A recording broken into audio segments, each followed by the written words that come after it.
ban không mấy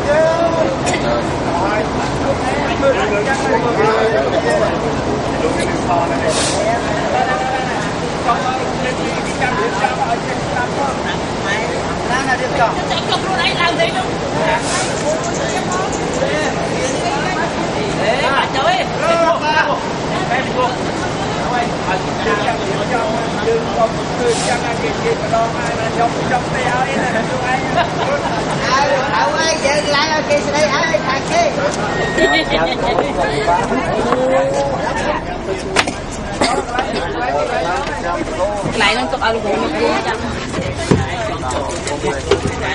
vô phòng đây mình đó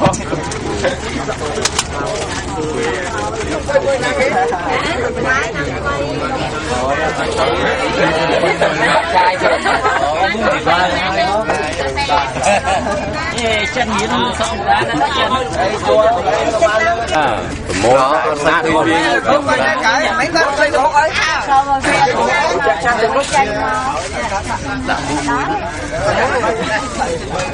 chất thở bán cái tôi không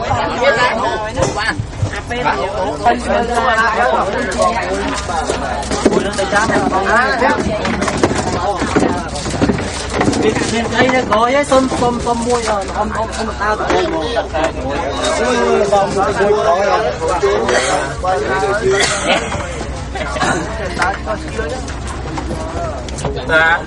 nơi ta không ra sao này nơi đặt nhắm như cây chứ vì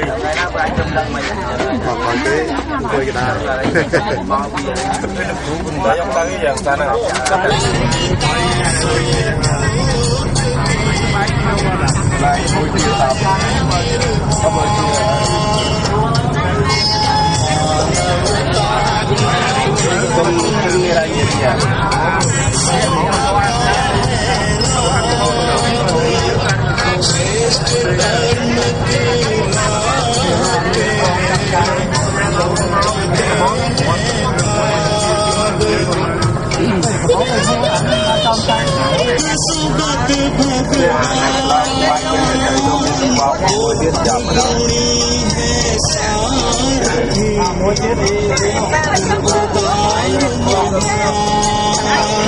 à sẽ ô à